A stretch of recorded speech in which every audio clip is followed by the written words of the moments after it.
in a while. You want to go get some? I know. Radio station standby. Starting in 20 seconds. Radio station standby. In 10, 9, 8, 7, 6, 5, 4, 3, 2, 1. Good morning and hello. And today's briefing is going to be very interesting. We have briefings every day, Mondays to Fridays, every week. And we tell you what's happening, what has happened, what we hope will happen. It's all about the storm, I shouldn't say storm, the hurricane, Maria, and those winds that really blew us away. They have a whole saying about something blew your mind. This one did more than blew our minds. It almost blew us off too. Let me welcome the media, the radio stations, Facebook and YouTube to this briefing. Let me also tell you that I'm in the presence of a lot of Army people. And I was just about to send somebody to get my water because the Army is here, and I noticed very quickly my water came. So you guys have done me a service. Now, we'll be talking today about the parade coming up on Friday. That is the military parade. You all know that there'll be a shortened version of the military parade. On that day we have all sorts of things, but not this year. And you'll understand why. We do not have all the facilities. We do not have everything in place as we normally have. So we'll have to do a shortened version. But you guys will be in it.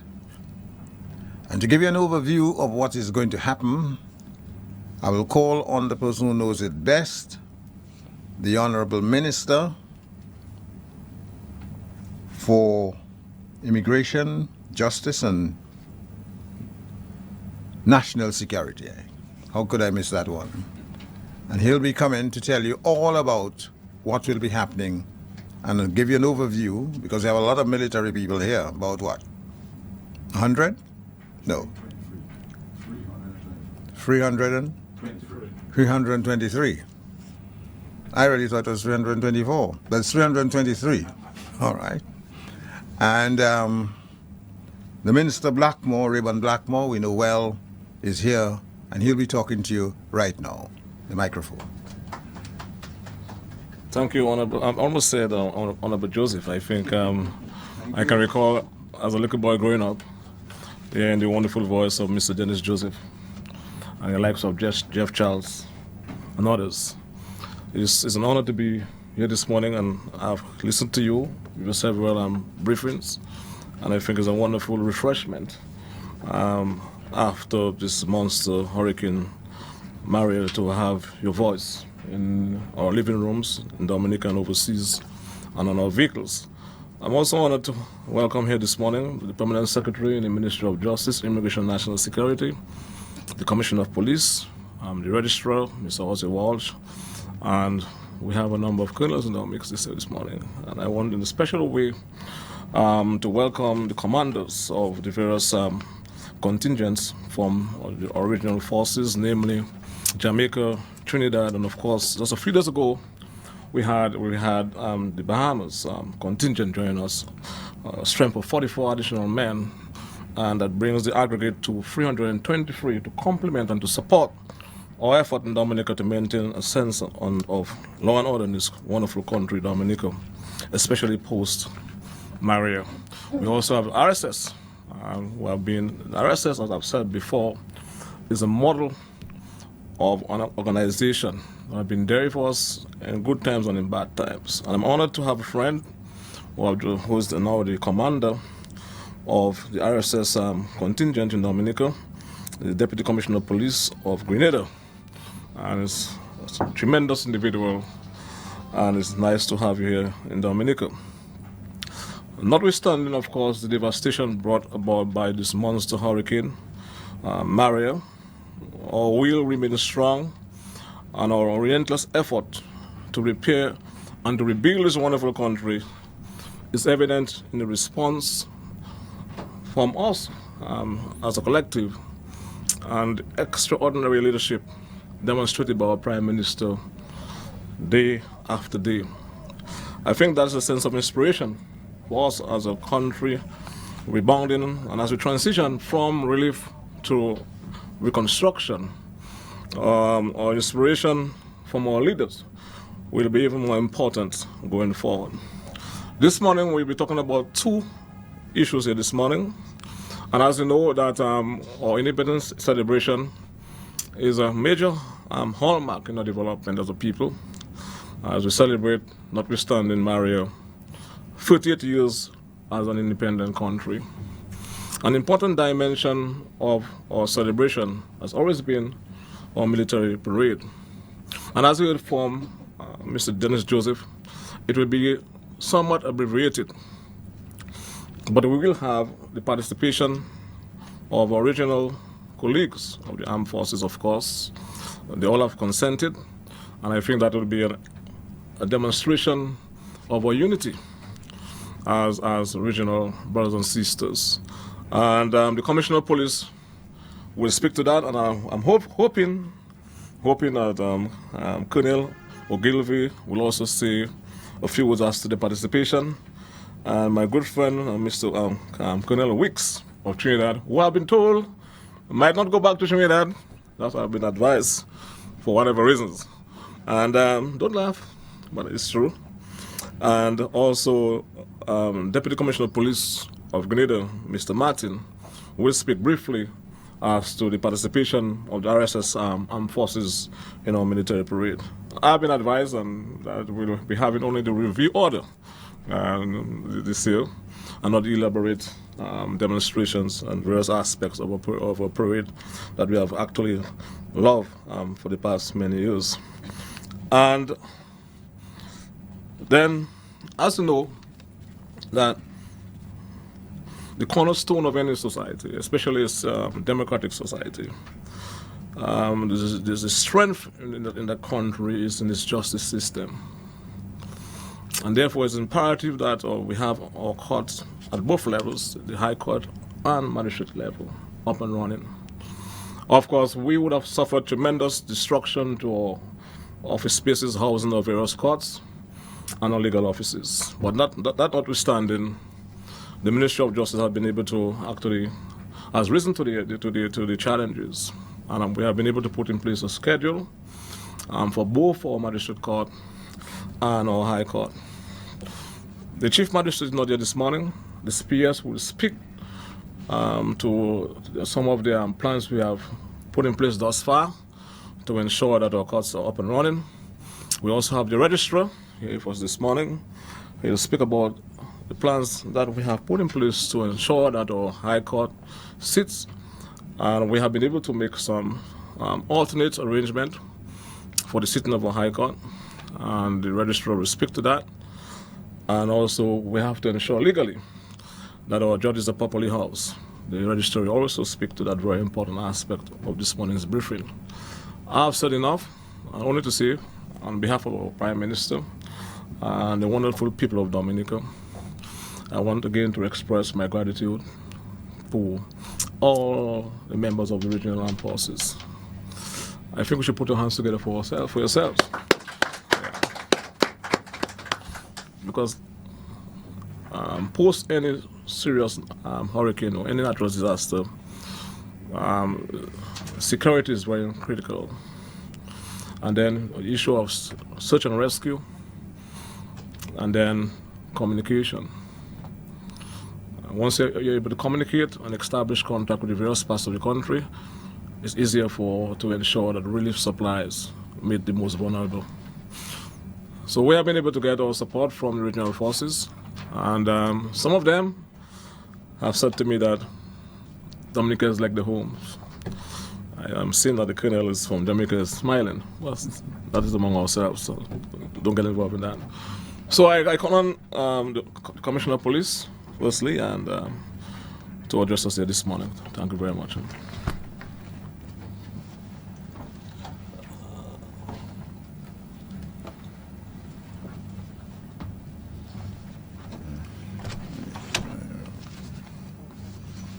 Thank you, Honourable Minister, Mr. Blackmoore, for representing the Ministry of National Security. Let me acknowledge my dear PS Commodore, who is the PS for that ministry. Let me also acknowledge the Registrar, Mr. Walsh, Deputy Martin, Deputy Chief of Police from Grenada, Commander for the RSS contingent here in Dominica, Colonel Ogilvy, Commander for the Jamaica Defence Force, Colonel Wicks, Commander for the Trinidad and Tobago Defence Force, my Deputy Chief, Mr. Hansel Valerie, Mr. Moderator, other military personnel and officers present, good morning. Before I go into the parade arrangement for the celebration of our 39th anniversary of our independence, I would like to first express my profound gratitude to the regional forces. As you have heard earlier, we have 323 regional military personnel here. And my gratitude is so profound to them that for their assistance in helping the CDPF, Commonwealth of Dominica Police Force, to stabilize the security situation post-Maria. And I've had the occasion to address the individual military contingents from the various countries here. And it's one thing I said to them, and I hope they understand, that the meaning of their assistance. Because all of us have been hearing, we all heard. But it's one thing I can see is the Commonwealth of Dominica Police Force could not have brought the situation under control had it not been with the assistance and presence of the regional forces. I also wish to say further that I represented the Commonwealth of Dominica at our Regional Security Chiefs meeting, RSS Security Chiefs meeting, just Monday gone. And I expressed those very sentiments. And I also made a case for the continued presence of the regional security system forces that are deployed here. And I must say that I got a tremendous commitment that the RSS will be with us right up to year end. And they have assured me that they will always stand with Dominica in our endeavors. And so I also say to them that the RSS forces from the various RSS islands have been given a very good account of themselves. They've been executing their functions very professionally. Very little or no complaints. And it speaks volumes for the RSS. They've made other commitments, and I will not now say it because I have to give the Honourable Minister a brief before I let it out. So thank you. Thank you, regional forces. Thank you very much. As it relates to the parade is going to be drawn down, yes, for obvious reasons. And over the years, the Commonwealth of Dominica Police Force have been staging some brilliant parades, beautiful exhibitions. But that could only happen with extensive rehearsals. 2 rehearsals, sometimes 3 rehearsals weekly for 2 consecutive months. But with the passage of Hurricane Maria, it has imposed on us extensive, strenuous duties. Duties that we have to perform long hours. And so we have to draw down the parade. But the parade, even if it is drawn down, is going to be solid.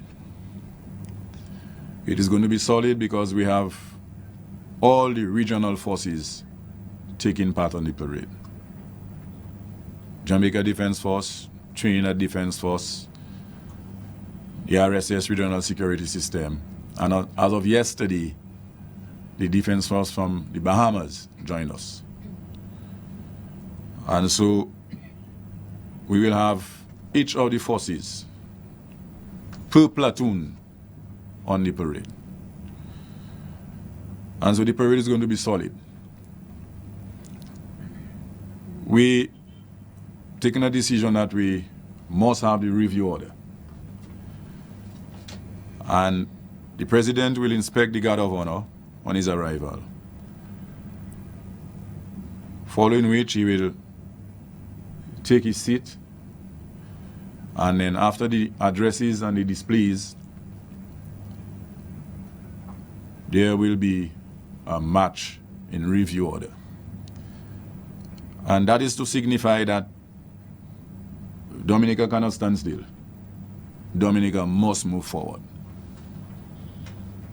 So we will march forward in 14 steps and halt, and we will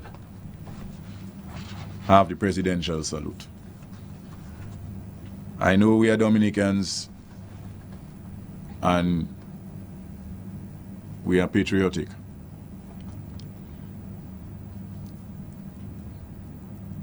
And so on that occasion, everybody in the stadium will stand attention and observe the national anthem. We must move on. Dominica must move on. And the flag of the Commonwealth of Dominica must keep flying. And so, having said so, I just again wish to thank the regional forces, and I wish to compliment and say thank you to the bona fide citizens. I will say that.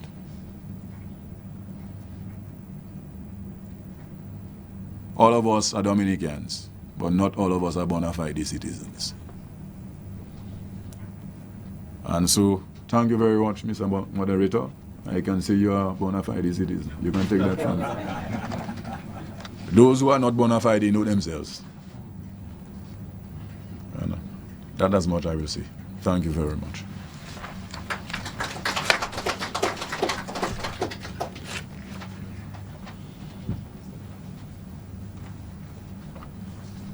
Gus have a new title. Dennis, bona fide citizen.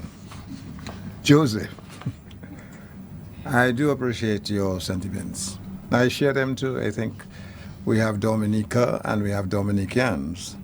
So we have those in Dominica and then we have Dominicans living in Dominica and working with Dominica.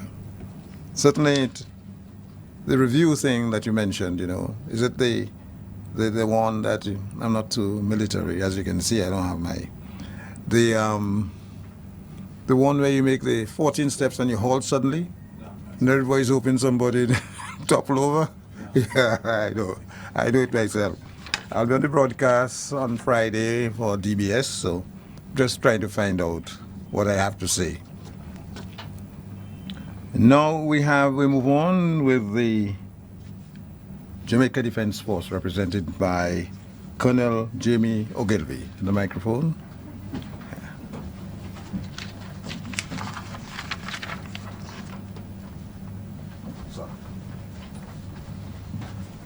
Thank you, Mr. Joseph. Good morning, Honourable Minister, colleagues, to the public, citizens of Dominica. Thank you very much for having us here in Dominica. I noticed that the Minister, I didn't know he was a cricketer, but he bowled 2 unplayable googlies at me this morning in his opening remarks. But Minister, I prefer to say I left them alone, as opposed to the ball beating the bat. But thank you very much for having us here.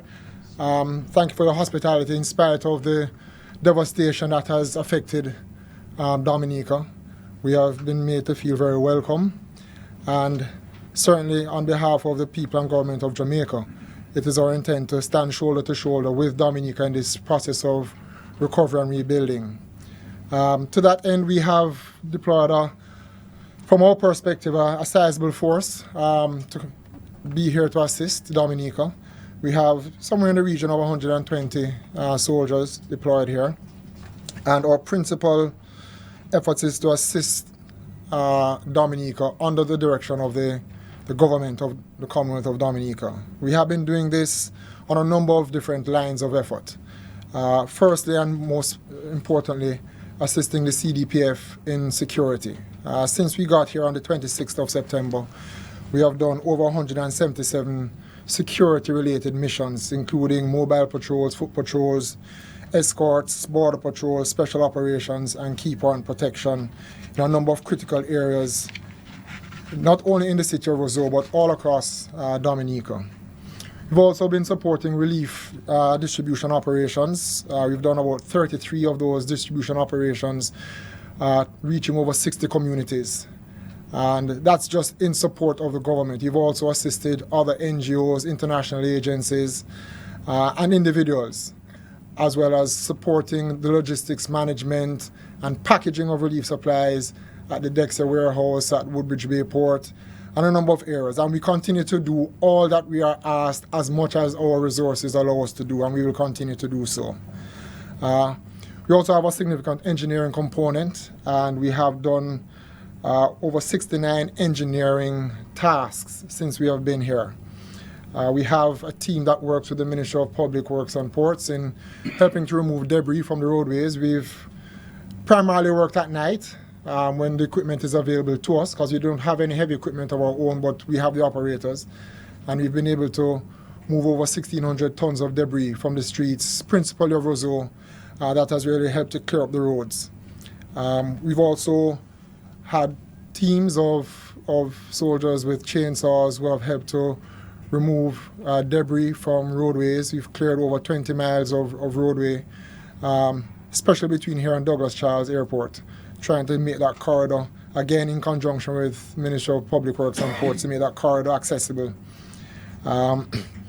We've also done a number of damage assessments on government infrastructure, over 30 of those, police stations, airports, ports, and other public buildings and infrastructure such as the Roseau Health Center. We have also been involved and are currently still engaged with providing some assistance to the Dominica Prison Service in some very critical repairs at that facility, and we continue to work on that. Finally, the last line of effort that we've been doing is on a medical front, where we have been working with the Dominican Ministry of Health and principally focusing our attention in supporting the medical personnel at the Roseau Health Center, where to date we have treated over 720 persons. These are the main efforts and pillars of our assistance so far, but we have done a lot more in the margins, assisting individuals and groups, and really trying to do whatever is possible to help Dominica's recovery. We will continue to assist, and the soldiers are motivated to continue to help Dominica rebuild. We also, Jamaica, are part of this tropical hurricane zone, and we know it can affect anybody at any time.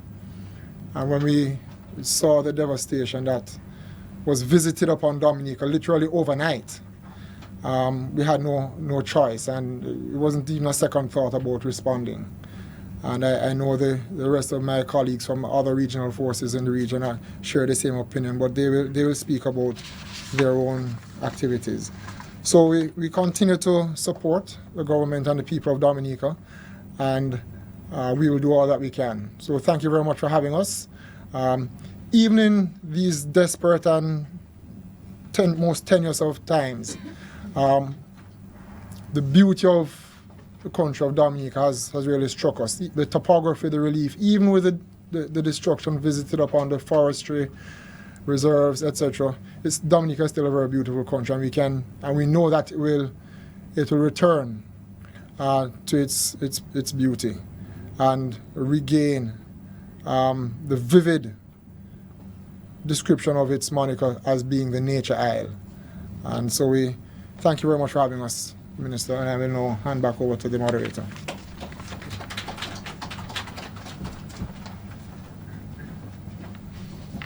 Colonel Jimmy Ogilvy, whenever the minister bowls a googly, you must make sure you have a very wide bat, not the flimsy little things that Lara and these guys use. So you did well to leave it alone, because you don't have a wide bat this morning. Certainly we're happy you didn't leave us alone, and that you came here and helped us so very well. Thank you so much on behalf of all those listening. Thank you.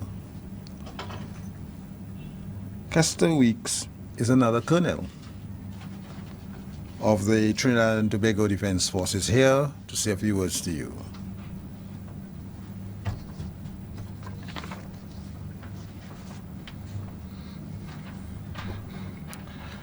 Thank you, Mr. Moderator.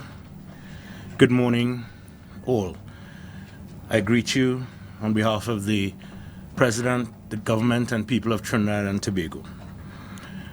Let me first say it's truly an honor for us to be here in Dominica to assist and bring some semblance of normalcy back to the Commonwealth of Dominica in the aftermath of what has clearly been the most devastating hurricane season, certainly in my lifetime memory.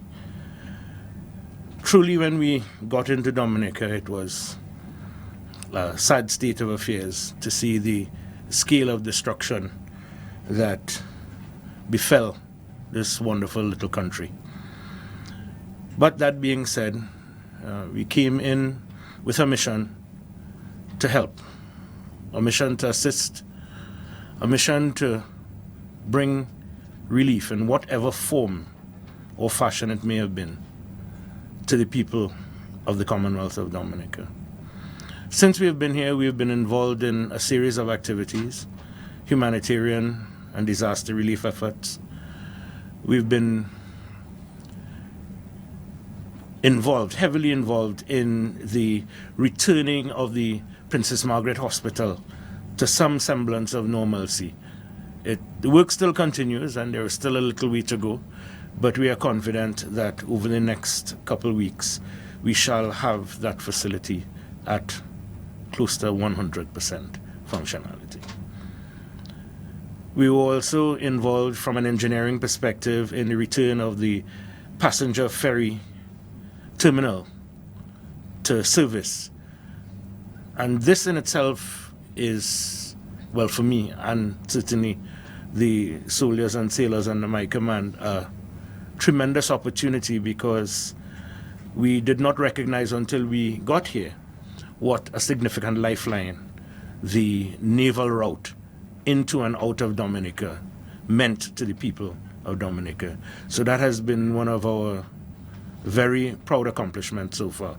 We've continued to support the diaspora and the port infrastructure, and of course that includes customs and excise and all others on the estate of the diaspora on the port in Roseau.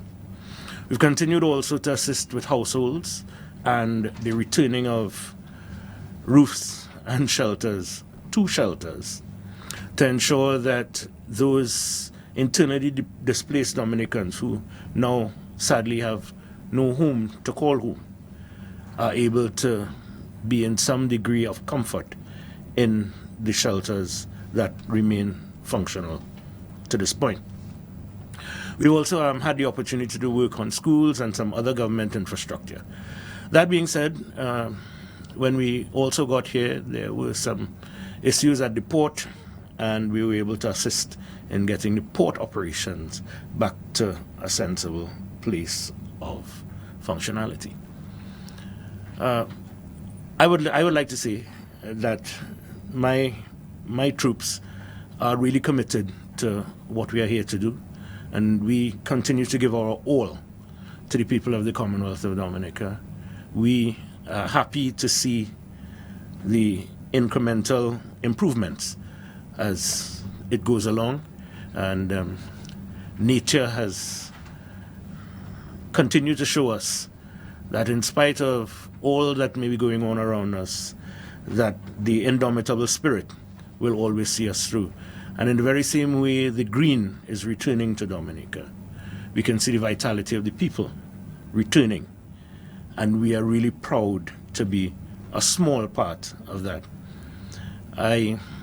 In a quiet moment, I mused at the flag of Dominica, because it has a bird in the center, and I'm not going to put myself on the spot to call the name of the bird.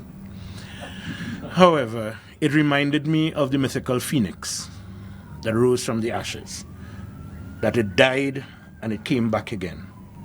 And truly, in an infrastructure as damaged as Dominica was, Maria could have killed off Dominica, but for the indomitable spirit of the Dominicans, for the cooperation and collaboration of my regional counterparts, I think we are well on our way to see the new Dominica better and stronger than it was before Maria.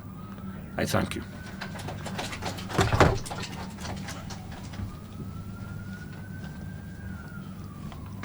Colonel, the bird is called Cicero.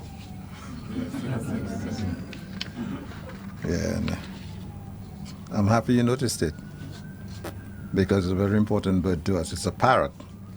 Notice how I talk a lot? It's a parrot. It's one of the most beautiful parrots in the world. And so we adopted it, put it on our flag. When you see this thing moving forward, and you should see it on Friday, then you feel that kind of pride that we all feel. That is why the spirit is there. The flesh is willing.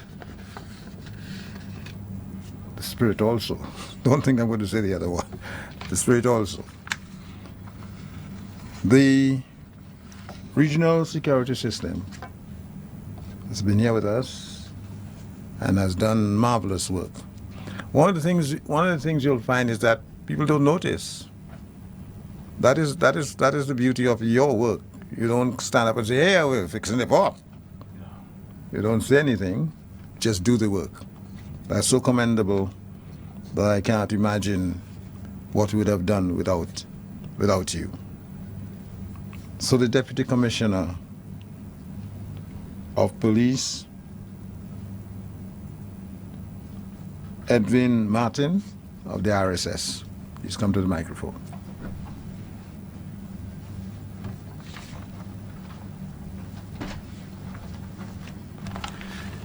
Thank you very much, Moderator. Honorable Minister Blackmoore, Permanent Secretary, Commodore, Chief of Police, Mr. Carbon, Colonel Ogilvie, and colleague contingent commanders, good morning. Like the speakers before me, the member states and security forces of the regional security system continues to stand resolute and unwavering in its support to the government and people of the Commonwealth of Dominica. The RSS, as a hybrid company, brings a unique combination of military, law enforcement, and artisan skills to the table.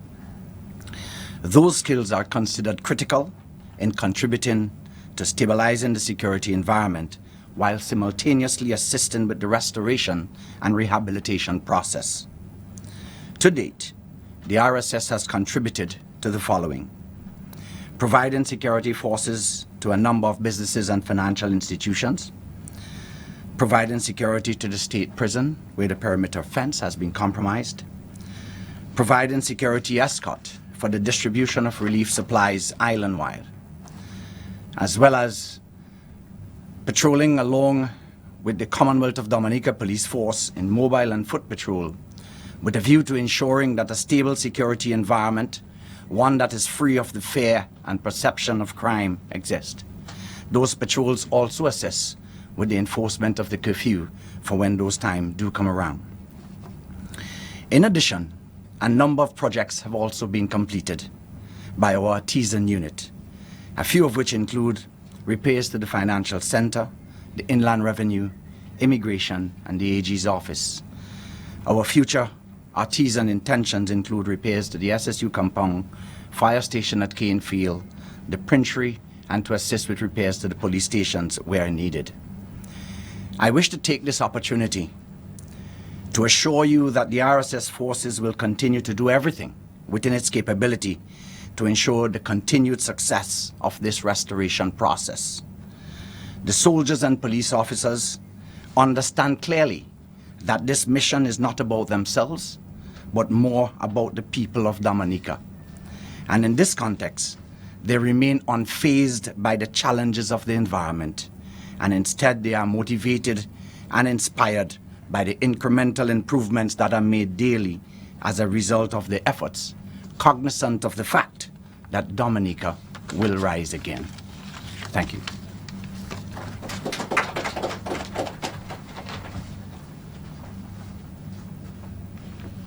Deputy Commissioner, I thought you were going to break into a song. We said Dominica will rise again. We had a song like this. And perhaps we'll hear it on Friday. Hopefully somebody will sing something like this. We go on to the courts. We need the courts, and Registrar Ozzy Walsh, you'll forgive me for not having recognized you. I thought you were one of the army people. But I better recognize you, because when I need you to recognize me, you might return the compliment. The Permanent Secretary in the Ministry of National Security, Joanne Commodore, is here with us, and she'll be telling us what will happen with the courts as they see it possible from now on. Please.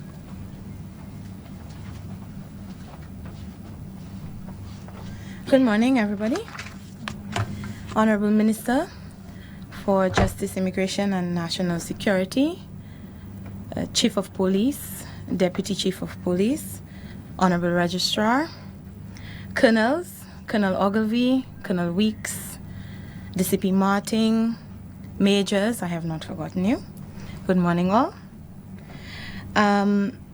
Before I go into the court schedule, I do want to add my voice to thanking our regional partners. Firstly, let me thank the Commonwealth of Dominica's own police for exhibiting true grit in what I imagine was something they had never faced before.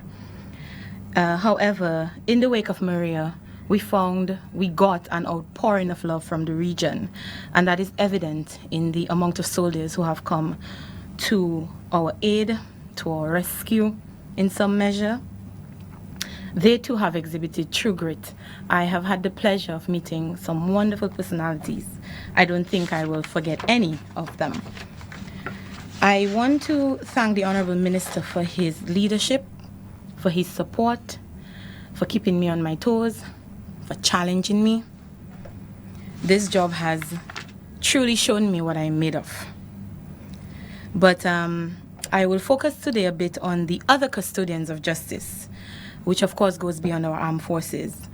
It includes the registrar, it includes the chief magistrate, the attorney general, who all have attendant roles in a time like this. After Maria, we had to come up with a plan to ensure that we could get the courts back up and running. As the minister hinted, we did suffer quite a bit of physical damage to our buildings. And so we have had to change tack, we've had to be innovative, we've had to think outside the box in finding ways to surmount it.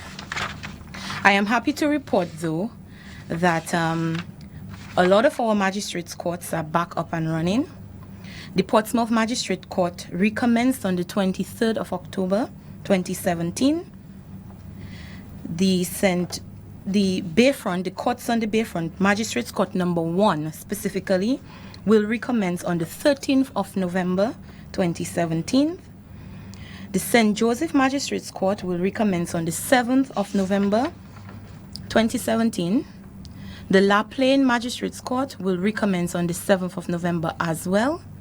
Wesley and Marigot Magistrates Court have recommenced from the 23rd of October 2017, and we want to thank the police for working very closely with us on that one.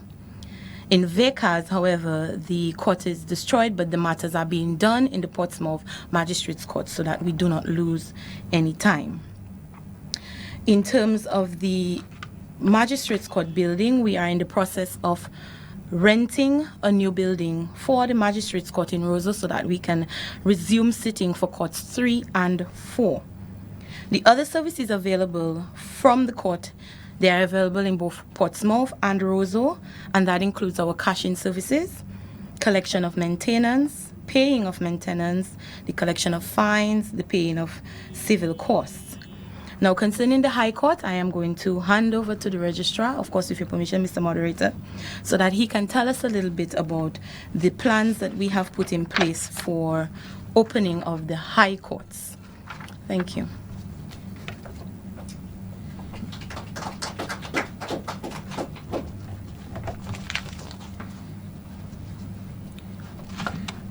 Good morning, everyone. Honourable Minister Blackmoore, Permanent Secretary in the Ministry of Justice, Commissioner of Police, and other officials here with us from various military establishments in the region. Good morning. I've never had the opportunity to thank you, Mr. Chairman, for this beautiful song which you left with us over the years when you were with the Gaylords Power Union, or Dominica, the Land of Beauty. So I really want to thank you for giving this song to Dominica. It's so fitting right now. I also want to thank God for myself, because having spent 3 hours in a bathroom during Hurricane Maria, I really want to thank God for being here. Sincerely, it's the most terrifying experience I had. I really want to truly thank God for being here and to be able to speak here this morning. Maria dealt a significant blow to the courts of Dominica as well as the residence of the judges. Dominica has 2 resident judges, criminal court judge and a civil court judge. Both buildings were damaged. The building which houses the judge at the Monbruce, not too far from here, it's my estimation it was damaged about maybe 80% or more. That's just where Justice Stevenson resided. Justice Charles Clark's residence suffered significant damage as well, maybe like 30 or 40% damage. The High Court Criminal Division, where the registry department is and where my office is located, suffered significant damage to the roof, maybe 30% damage to the roof, and a lot of damage internally as well. On that point, I want to take the opportunity to thank the Jamaican contingent who were with me on Friday last week, based on the instructions of PS to have them to come to have a look at the building, the damage done to the building, and to assess what can be done to repair it permanently, much faster than we have done so far. We have done a sort of temporary cover into the roof, and thanks to UPS for that. And the Jamaican contingent looks at the damage to the roof, where they climbed the Nassif building to have a look at the damage done to the High Court. We went to the civil court, civil division of the Supreme Court. The roof is completely gone there, and the Jamaicans also looked at it with a view to see how they can remedy it. Hopefully we'll get some assistance sooner rather than later to have both roofs repaired. In terms of the cleanup efforts, a significant amount of cleaning up has taken place. Both courts are cleaned more or less, a little dust here and there, but the debris that was in the court have been cleared. Both courts are still not electrified, but we are working towards it to have it electrified sooner rather than later. The registry department, registry section of the court, registry, meaning the civil registry, the probates registry, the deeds registry, the land registry, all this is housed in the main court building in the Bayfront. We have resumed civil registry activities. We are now we're now able to issue life event certificates, thanks to UPS and the Honourable Minister for the initiative here and the push to get that done. The Honourable Minister was insistent that we should get the civil registry running quickly. It's up, it's running, and I really want to thank UPS and the Honourable Minister for assisting in that regard. On October 20th, the Honourable Minister took the initiative to call a meeting with the present was the Honourable Attorney General, myself, the PS, and the Chief Magistrate. We discussed all aspects of the courts, with the view to putting timelines to deal with the opening of the Supreme Court. The PS has already informed about the Magistrates Court. We're looking at very closely, and I got some information from the judges yesterday, which I have not passed on to the PS and the Honourable Minister. I don't want to give all the details there, but we're looking closely, maybe another month, Honourable Minister. The judge's residence, the judge will not be able to enter her residence at Mournbruce in a hurry, so we're looking at alternative accommodation for that judge, Justice Stevenson. A house has been identified, which I've spoken to the PS about it. About Monday it was, yesterday it looks like in the next 30 days, PS. We should be able to house Justice Stevenson, the civil court judge. It won't be able to be done before that. The civil court, the criminal court judge, Justice Charles Clark, we should be able to house it before that. Honourable Minister and PS, I'll speak to you all about it and the information I have from court headquarters and so on. I would like to disclose it before discussing with the PS and the Minister. What else? Alternative venues for the court. Thanks to the Honourable Minister, the Minister has taken the initiative to speak with the Honourable Prime Minister to get alternative venue for the court, for court sitting to take place actually, because buildings are not going to be ready quite yet. We have to house the judges in different accommodations, as well as the actual build where the judges have to sit. It also has to be dealt with. We are looking at, the Honourable Minister told me that, well, through the PS, that we are looking at using the Parliament building to have the courts, both civil and criminal. It may have to be done on an alternative basis, maybe 2 days criminal, 2 days civil. That part hasn't been worked out as yet. We'll get to do that, I'm sure, by the end of this week. Which days for criminal, which days for civil. We'll have to work that out and put a schedule in place soonest to deal with both courts. We will not be able to put a schedule in place for criminal, Honourable Minister and PS, unless the DPP gets involved, because the DPP must be on board.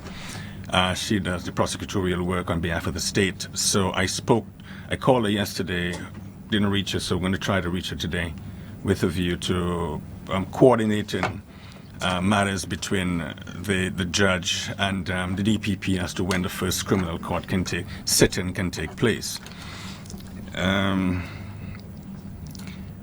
We took the initiative yesterday, Honourable Minister and PS, to open, to resume the services of the probate registry, the deeds registry. What we did was to have them housed in the titles registry. So not being able to use the rest of the building because there's no electricity, and the title section has some light coming from the outside, thank God for that. We have decided to house the various other registries in the title section. So service to the public commenced yesterday, receiving deeds, receiving other documents for the court. It's a bit difficult to operate there, but we're trying. Difficult circumstances, but we're trying our best to serve the public in a very effective and in a very efficient manner. Occasionally, when the public speaks a little loud and make some noises, I would have to, Mr. Minister, go out and explain to them the difficulties we're going through and asking them to cooperate with us. And I must say, once that's done, they calm down and they do cooperate with us very much. I want to thank God once again for being here. I want to thank the Honourable Minister for the leadership which he has taken, particularly the 20th meeting set the tone, 20th October meeting set the tone to deal with matters with respect to both aspects of the court, magisterial and supreme. And also the PS, thanks very much for your continued cooperation, PS, and your continued guidance in terms of the work that we have achieved thus far. I'm sure we'll continue to cooperate at all levels. I really want to sincerely thank my staff as well. The staff have been very cooperative. A few days after the hurricane they came, we prayed together. We spent a whole Friday after the hurricane sort of going over and reminiscing and going over what took place individually. That was very therapeutic and very helpful. The staff are resilient, and I really want to thank them publicly. We meet pretty often, like twice a week, just chatting among ourselves and setting the agenda for the week, and I must say the staff, all power to them and to God. Thanks for being here. I think that's basically what I want to say at this point. Thanks.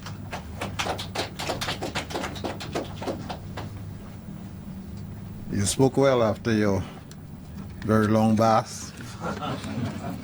You have to. But all of us have stories to tell. The song which the registrar, Ozzy Walsh, spoke about was one I was inspired to write so many years ago. He brought it to my attention. Lovely Dominica. And that's when I played with a band. Believe it or not, I did play for a band. I played the guitar and I sang, but I was always quite a way away from the microphone in the chorus section. So nobody really knew that. There are two things, I spoke about it yesterday and someone told me I should repeat it. There are two emotions that guide every other emotion, fear and love. Every other emotion derives from that, from those two.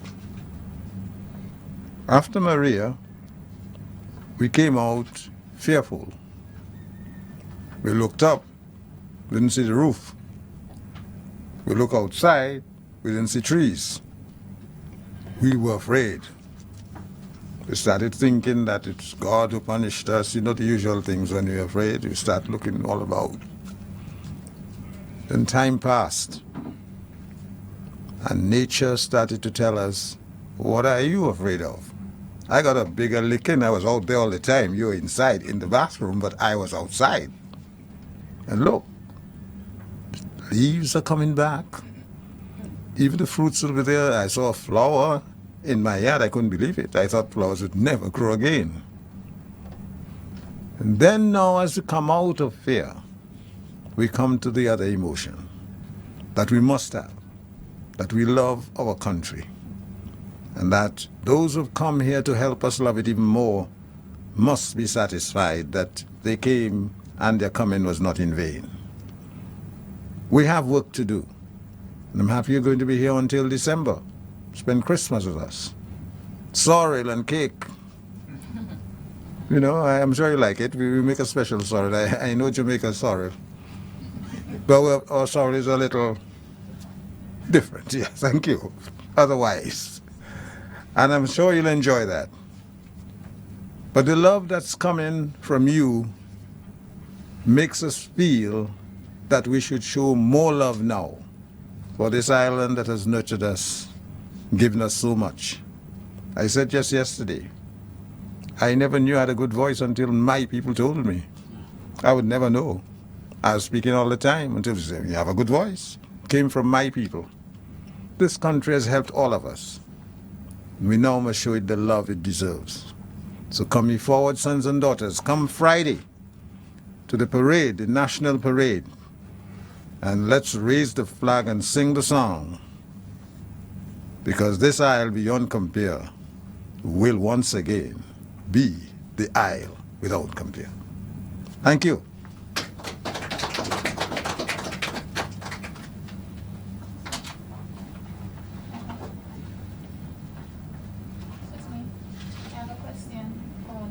Commissioner. Good morning, Dominica Vibes Radio. Commissioner, I wanted to ask you, what are the top 5 achievements of the Dominica Police Force? Did the larger police presence pose any administration issues, and do you think that the RSS could have been brought into Dominica sooner after the storm?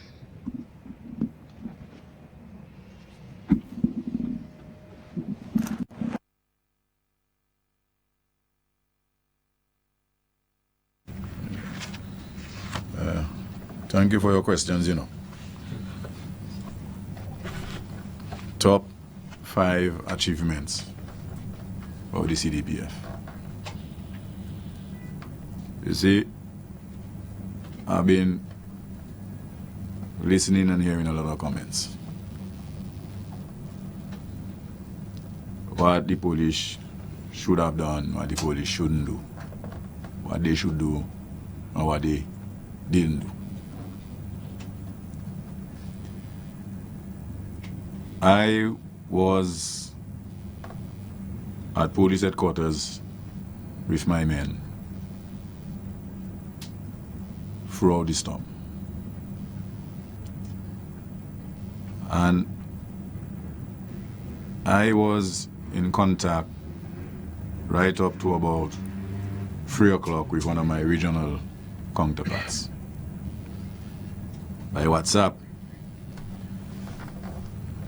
And he was inquiring as to the situation in Dominica as this storm was wreaking its havoc. And I said to him that, comrade, Dominica is in a situation now as we speak. It's like a nuclear bomb has fallen upon us. And his response to me was, Lord. And then as the storm wreaked its havoc, I was with some of my men at the, and I say not that you understand the magnitude of the impact on what my men went through. I was at the admin block. The admin block was flooding.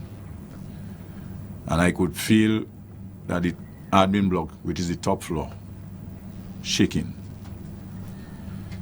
And I told my men that it is not safe to stay on the top floor. Let us try to go down at ground level. And all of them followed me, and when we reached at the ground level, the water was at wayside. The Roseau River was flooding the city of Roseau, to include headquarters, with mud and debris. And it's not that it was flooding, but it was almost raging, the water. So I told them, let us go back to the immediate floor, intermediate floor, where the CID is. And we spend the rest of the storm there. And when daylight came, and I peeped out and I looked at Kings Hill and Monbrose, I said, Lord, my evaluation was right. And while that was happening in the storm, in the center, in the heat of the storm, there were officers receiving telephone communication from their spouses. And some of them cried. Some of them broke down and started crying. And I told them, that is the work of the hands of God. And He, God, will see us through it. You cannot cry to your wife. Yes, she has a 3-4 months old baby. But you cannot, she alone there. You cannot cry because you have to give her the support. And that is the very officers, 75 to 80% of their roof and their buildings were damaged. And that is the very officers, those are the officers who attempted to go while the storm was still in passage to secure the city of Roseau and had to return, could not drive, could not walk. And as daylight, notwithstanding their situation and not knowing anything about their families, ventured into the city of Roseau to try to secure business places. And the officers have been there ever since. Some of them are sick and they're still on the job. And that is one of the hallmark of the achievement of the CDPF.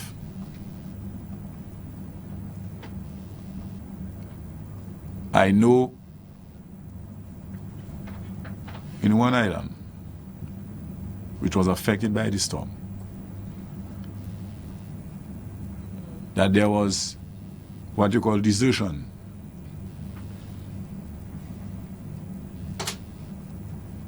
And when they called the officers to return, they did not come back. Well, you know what happened. They get their dismissal letters. I have not received not one report where my officers deserted their responsibility, their stations, their units. And they continue to, because they are depressed. And I can say it so the world will hear. I said it at RSS. That in my office, the very day after the storm, I heard an officer burst into an exclamation. I will not repeat what that officer said. And another one said that all they feel like doing is drinking alcohol. So that will tell you the state of mind of the officers. And they are still there, they're still on the job.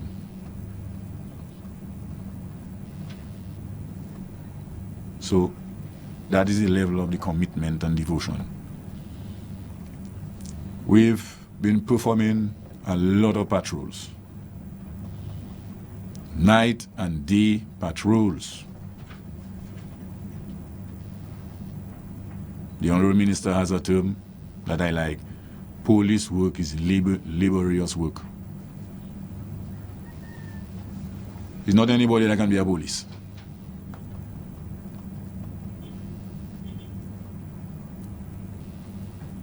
You hear a lot of talk. But the commitment is a tremendous achievement for me. We've tried our best to assist people, providing security with the state prison. A couple nights after the storm, there was a prison breakout.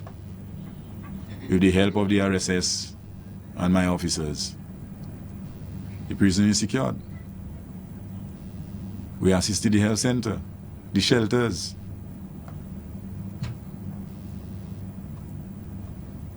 Various government functionaries. And I'll say that to government ministers. We had to walk them to their homes to make sure that they reach home safe. And another tremendous achievement, post Maria Mopo. If you go at my headquarters, prior to Maria, headquarters was already a depressing state. And the minister had a brilliant plan, and the government, to ease police officers with proper accommodation, because they are human beings too. And you just walk through headquarters prior to Maria, you realize that the headquarters alone is a depressing state. And the men cramped for office space and accommodation. If you do go to headquarters now, you would see the amount of items that are stockpiled at headquarters. Recovery items, items that will loot it from the various business places.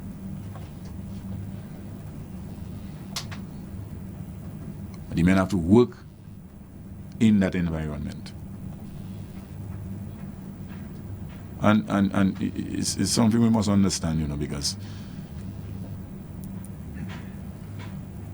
you must understand that a police officer with his salary engage himself for his own personal development for him and his family. And he's been living in his 4-bedroom house, paying his mortgage in his luxury too, because he's a human being. He's entitled to certain things.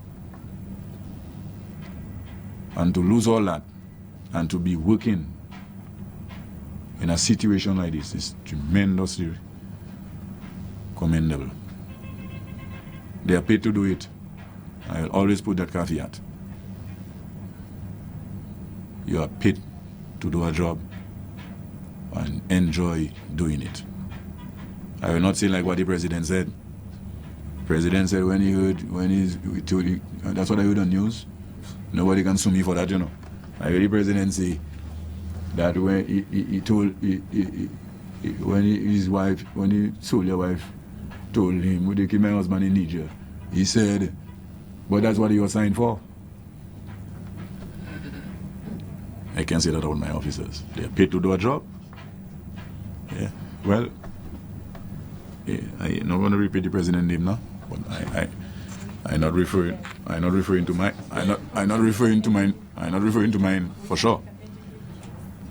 Yeah. He said that's what the soldier signed for. I can't say that for my men. All I can tell my men is that you've been paid to do the job, and when you've been paid, you're a professional. And you will see the demonstration of their commitment and their devotion to duty come Friday. I cannot have 3-4 platoons. I will have a solid platoon together with my regional forces. And that is what I can inspire them with. Enjoy doing the work that you do. And those are the things I must say. But the CID has been doing tremendous work. Recovery efforts, stolen. I don't like looting, you know, stolen. And I'll tell you this,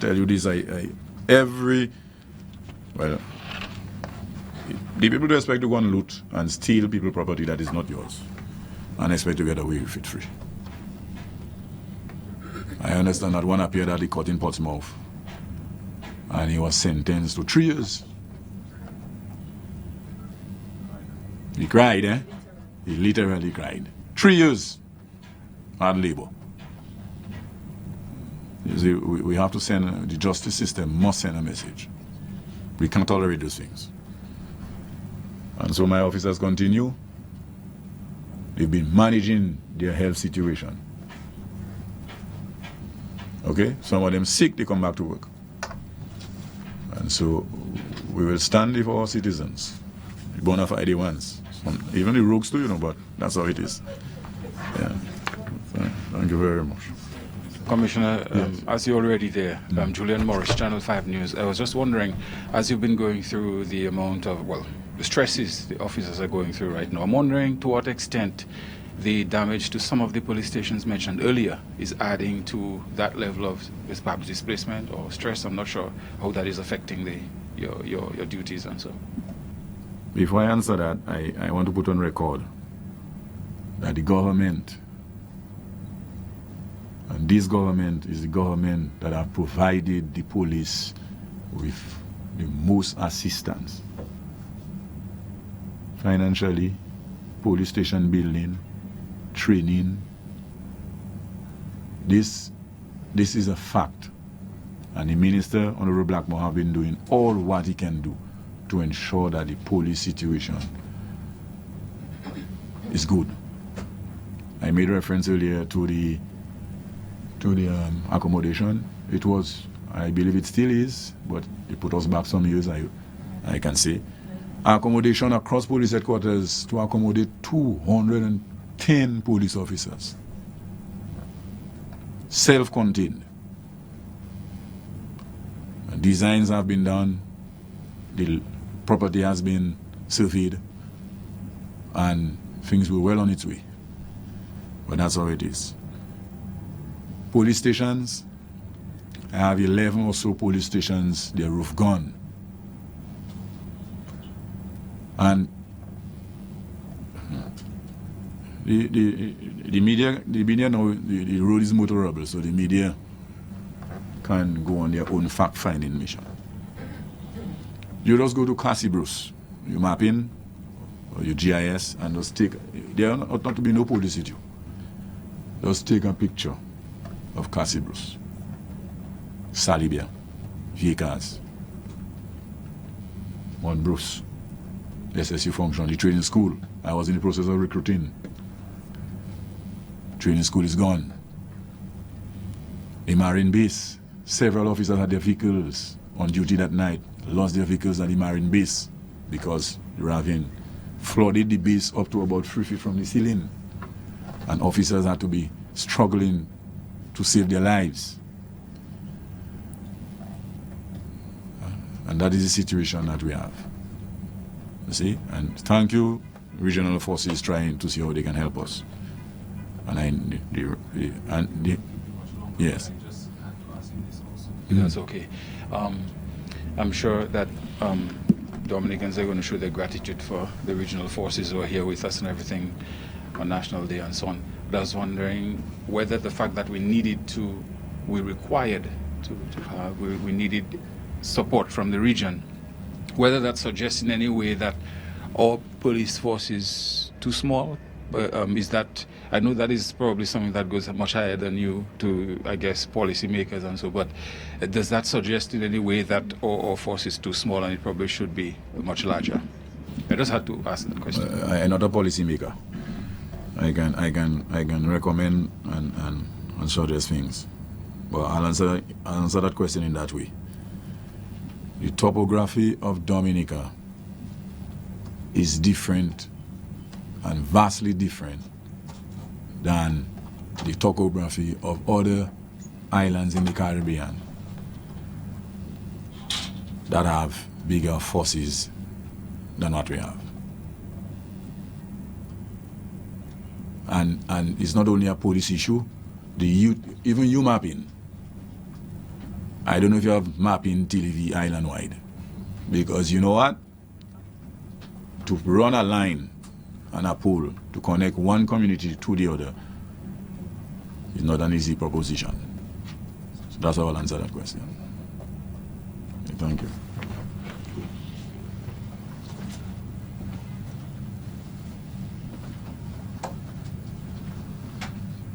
Thank you all for coming. We have another briefing tomorrow.